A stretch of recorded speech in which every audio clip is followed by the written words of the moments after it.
Get ready for truth and transparency from an ocean of liberal tears. Welcome to the Blue Shark Show with your host, Mike Lang. We've got some big elections coming up. We've got the school board, Granbury ISD. We have the trustee race, Place 3 and Place 4. We have 6 candidates signed up for this race. In Place 3, we have Susan Wood, Melanie Graft, and Brett Deason. In Place 4, we have Courtney Gore, Betsy Ross, and Nancy Alana. And before we get going with today's show, I'd like to introduce Alicia Miller, who's Precinct 9 Chair for the Republican Party, and it's great to have you here today. Thank you. It's great to be here. We've got some big elections going on, and this is really important. Now, all these candidates are good people. We're not attacking them personally. We're going to tell you about the questionnaire that Blue Shark put out, how the candidates would actually vote in certain issues, and where they stand, Republican, Democrat, how they're going to vote your morals, values, and principles, which is very important on the school board level, especially now with what's going on up in Washington, D.C. Let's begin with Place 3. And in Place 3, we have Susan Wood, Melanie Graft, and Brett Deason. Now, did Susan answer any of our questions? No, Mike, she did not. She failed to respond to the questionnaire. And, given her voting history extensively as a Democrat, I'm not really surprised, but I am a little disappointed there. Yeah, and I am likewise. I want everybody to answer the questions. They don't have to by any means, but it at least shows the citizens where you stand on the issues. And these questions weren't hard by any means. Whether you're an incumbent, whether you're a candidate, you should be able to answer these questions right off the bat because it goes to where your principles and morals are. If you have to take 3 or 4 days to answer them or find somebody else to answer them for you, then there's something wrong. Susan Wood, I noticed on her social media that she's been an educator, counselor, and administrator in the school for 21 years. And that's a long time. And yes, she's been part of the system, but it's part of the same system that, has let all this stuff in with LGBTQ, BLM, CRT. So when you've been involved in the system for so long, I think you might get, you're part of the system, right? Yeah, and it's funny you mentioned BLM. Susan Wood has justified being at the Black Lives Matter rally that was here in Hood County just last year. She brought that up on her social media page and said, I was there supporting diversity and inclusion and all those niceties, justifying her BLM activism. And that's, folks, this is what the people, the candidates, the incumbents are for. So if you want to vote for Susan Wood, by all means, we're not telling you not to. We're telling you that these people stand for different things than I agree with. You may agree with it. That's fine. And that, now we move into Melanie Graft.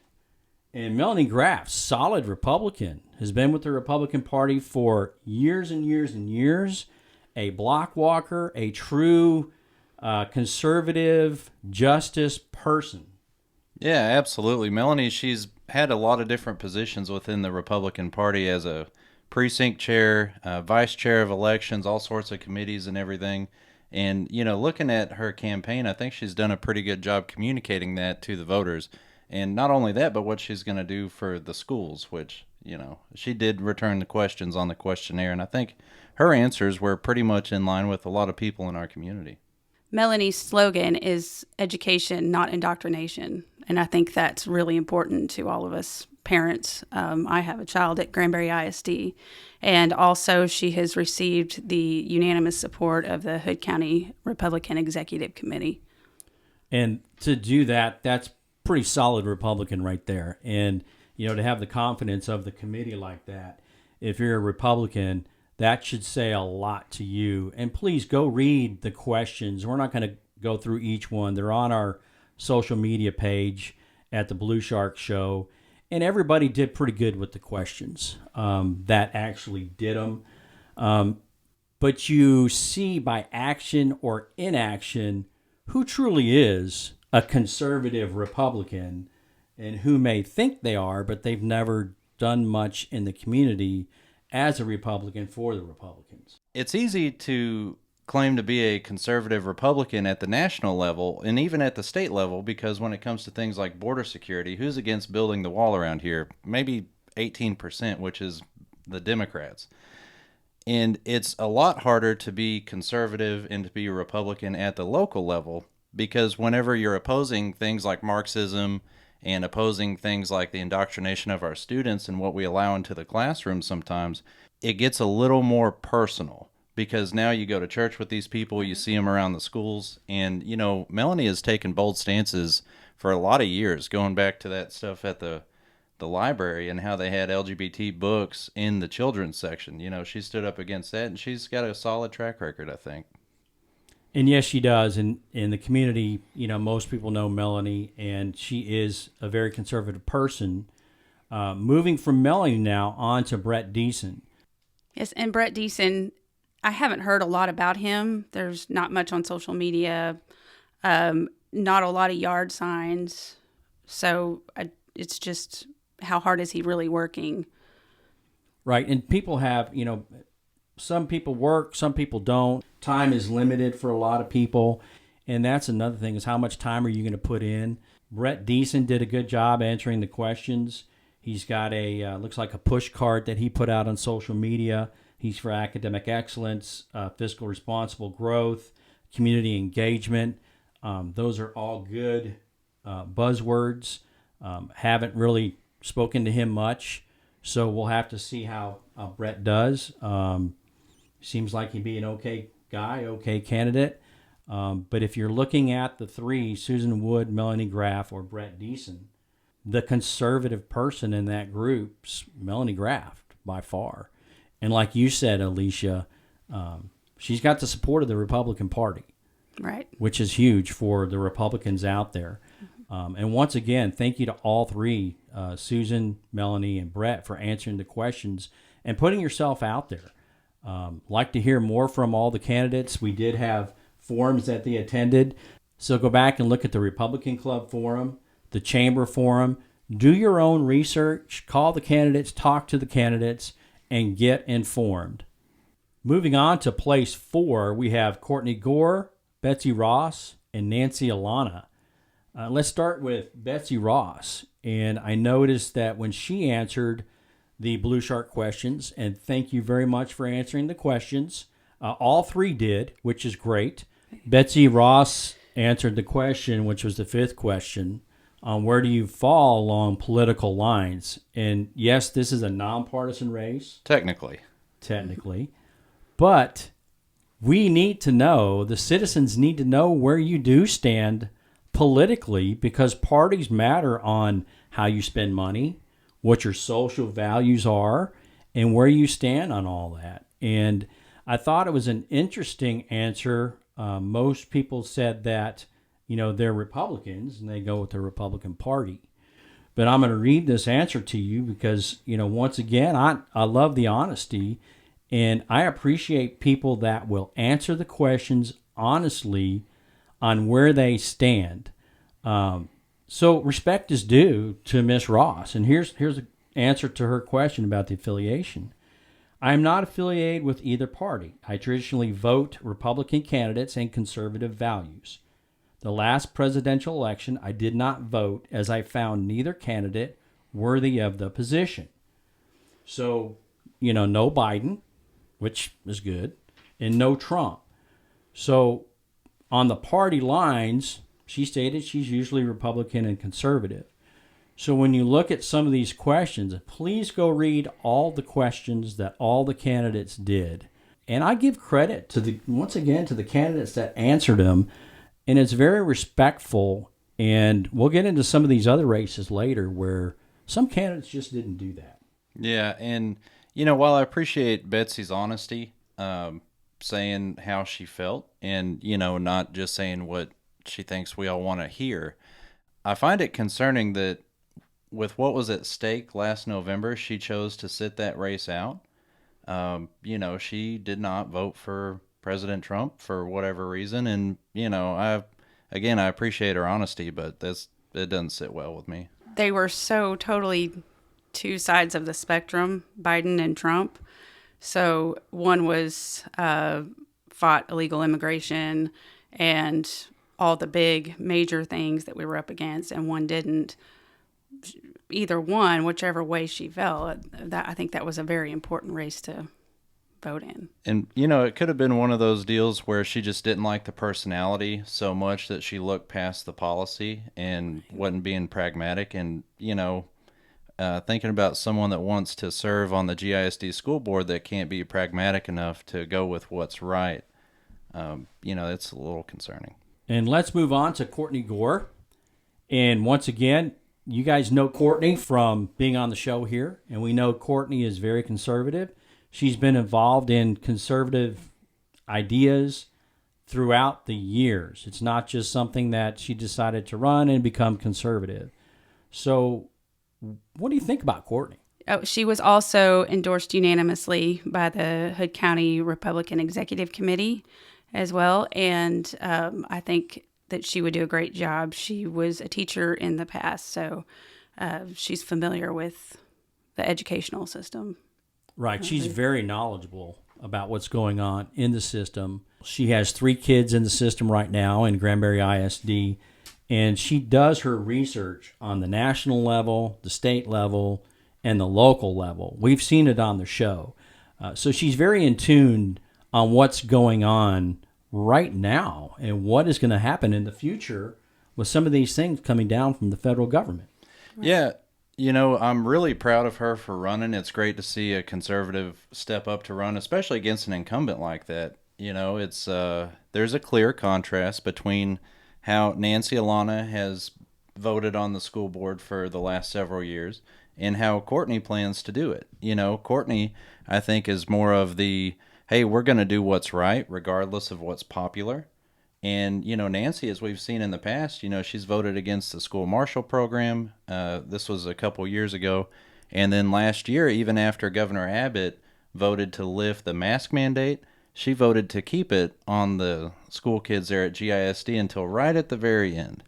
And please go back, the mask mandate, the vaccine mandate, there's several questions on there you can see on our website. And please go back to see how the candidates did answer those, each question, and that may give you a better decision on who you would like to vote for. And our next candidate is Nancy Alana. So we've got Courtney Gore, Betsy Ross, and now Nancy Alana. And Nancy Alana, all accounts, good person. Once again, we're not going after people individually or personally. This is about she's an elected incumbent. So she does have a record where the other candidates don't, and we can just kind of go by what they say during the campaign.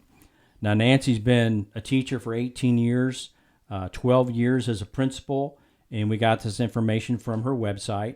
And she's been on the school board for 12 years, right? Something like that, yeah. So it's been, you know, decades that she's been in the school system. And is she knowledgeable about the school system? I'm sure she is. But at some point in time, I believe that we need to get some fresh eyes, some fresh solutions in.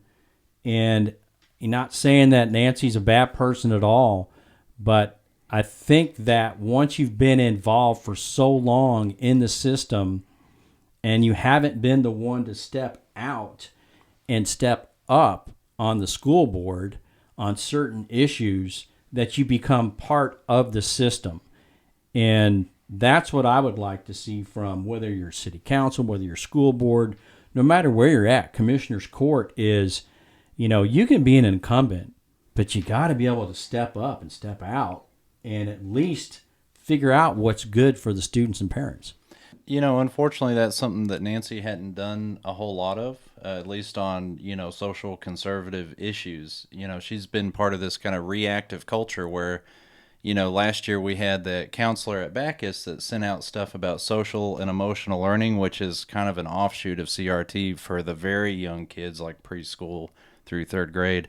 She didn't catch that, just like she didn't catch brain pop, just like she didn't catch that masks and all that were unconstitutional. Now, they do react when the public puts pressure on them, but it shouldn't have to be like that. We shouldn't have to watch every move of our elected officials to make sure that they're doing the right thing. They should just be doing it on their own. Yeah, I think that a lot of these issues were slowly coming down the pike for some time, and they should have been caught before we were talking about our children being indoctrinated with critical race theory. And I think that they should have caught these things before parents were having to speak up and decide if they needed to put their kids in private school or continue in the public education system. I did notice on some of Nancy Alana's information was lower tax rates. Now, folks, if you understand how the taxes are set and how, 60% of your tax bill is school, but the state, being a state representative, learned quite a bit about school finance and how taxes are set. And during the last legislative session, they did school runs, which are for each school district. And we, the state, saved at least 7 cents for your taxes for your local ISDs to help offset the cost. Not only did the state do that, they took down Robinhood by millions and millions of dollars for Granbury ISD. It's interesting seeing incumbents right now, and we see this in the school board and city races. They say, oh, we've got the lowest tax rate in X number of years, but look at your tax bill. Are you paying more now than you were 12 years ago? I think most people are, and they can justify that however they want, but the fact is the school sets the tax rates after the appraisals are done, so to pat yourself on the back for saying you have the lowest tax rate in X number of years, I think is disingenuous because people's tax bills have never been this high. Yeah, my tax bill has gone up consistently. One of the biggest issues in this race, I think, is critical race theory and other forms of Marxism that have been in our schools. And I see 3 different approaches. 1, you totally ignore it like Susan Wood has done. 2, you say, oh, well, the governor said it's illegal now, so that'll never happen here again, which I think is a very lazy way to go about keeping our kids safe from communism. And then there's number 3 that we see Courtney Gore and Melanie Graft take that say, no, we will be proactive and we will be monitoring curriculum. It's great that we have a curriculum director. But at the end of the day, the school board is responsible for that, regardless of what some incumbents may say. And once again, I would like to thank everybody that answered the questionnaire, that gave insight, that stood up and at least thought well enough about their own platform to put it down on paper for the citizens to see, for you to make a decision on who you want to vote for. What I didn't see from some of the candidates was I didn't see them talk about the citizens that actually pay the bill. I didn't, hear them talk much about the students and protecting the students on what's coming into the curriculum. And that's where, for me, both Melanie Graft and Courtney Gore stand higher than the rest of the candidates. And you're going to have to decide for yourself who stands where, who you're going to vote for. But please, be sure to do your own research. Go look at the videos, look at the questionnaires, talk to the individual candidates, and see what they are about. Make an informed decision, and that way we can have the best people on the school board as possible. And remember, they're the ones that are looking out for your morals and values for your children and grandchildren. Shark Show out.